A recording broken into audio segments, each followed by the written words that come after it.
औज़ु बिल्लाहि मिनश्शैतानिर्रजीम बिस्मिल्लाहिर्रहमानिर्रहीम। अस्सलामु अलैकुम मेरे प्यारे बहन भाइयों, उम्मीद करती हूँ कि आप सब खैरियत से होंगे और इन कीमती लम्हात से भरपूर फैज़याब हो रहे होंगे और रहमतों और बरकतों वाले महीने का खूब फ़ायदा उठा रहे होंगे। तो मेरे प्यारे बहन भाइयों, हज़रत अबू हुरैरा रज़ी अल्लाह ताला अन्हा से रिवायत है कि आप सल्लल्लाहु अलैहि वसल्लम ने फ़रमाया, जिसका मैं आपको मफ़हूम बता रही हूँ, कि बंदा अपने रब से सबसे ज़्यादा करीब सजदे की हालत में होता है, तो बस तुम सजदों में खूब दुआएं किया करो।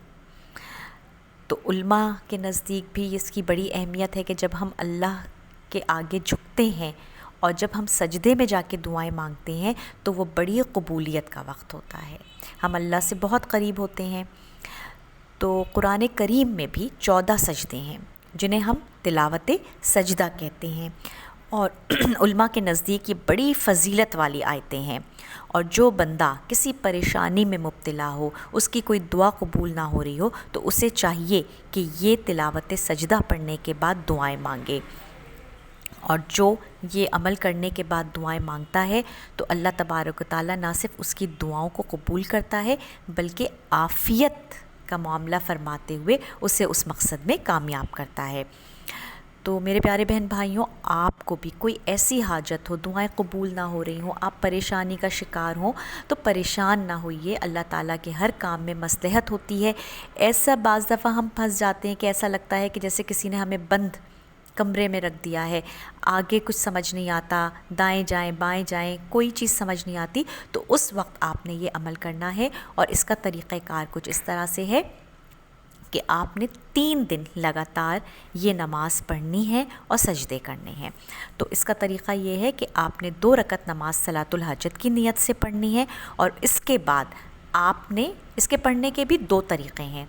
एक तो ये है कि जो आपकी स्क्रीन पर ये आयत सजदा आ रहे होंगे, तो आपने या तो एक दफ़ा एक आयत पढ़ी, उसके बाद सजदा किया और अपनी हाजत अल्लाह के हुजूर पेश कर दी, फिर दूसरी आयत सजदा पढ़ी, फिर तीसरी, इसी तरह आप सजदा पढ़ने आयत पढ़ने के बाद सजदा कीजिए और फिर दुआएं मांगिए।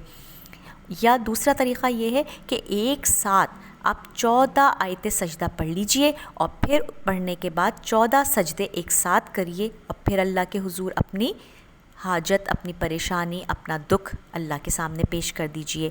ये दोनों तरीक़ों से आप पढ़ सकते हैं, लेकिन ये अमल आपको 3 दिन करना है।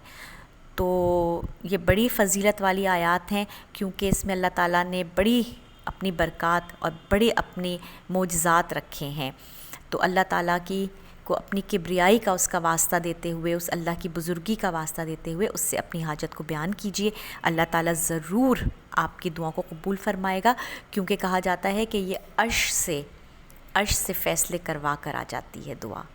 ठीक है, तो आप लोगों ने इस पे अमल करना है। अल्लाह ताला हम सब की दुआओं को कबूल व मकबूल फ़रमाए, हमारे पढ़े को कबूल फ़रमाए और आप जो इतनी अल्लाह के आगे अपनी हाजत रखेंगे तो इंशाअल्लाह ताला अल्लाह तबारक ताला ना सिर्फ आपकी दुआओं को कबूल फ़रमाएगा बल्कि खूब और खूब आफ़ियत का मामला फ़रमाएगा और आपकी दुआओं में बरकत अता फ़रमा देगा इंशाअल्लाह ताला। शर्त वही है कि नमाज की पाबंदी कीजिए, इस्तिग़फ़ार की कसरत कीजिए, मुझे अपनी दुआओं में बहुत याद रखिए, फ़लस्तीनी मुजाहिदों को अपनी दुआओं में याद रखिएगा, इसराइली प्रोडक्ट्स का बाइकॉट जारी रखिएगा और मेरे चैनल को सब्सक्राइब करना बिल्कुल ना भूलिएगा। अस्सलामु अलैकुम।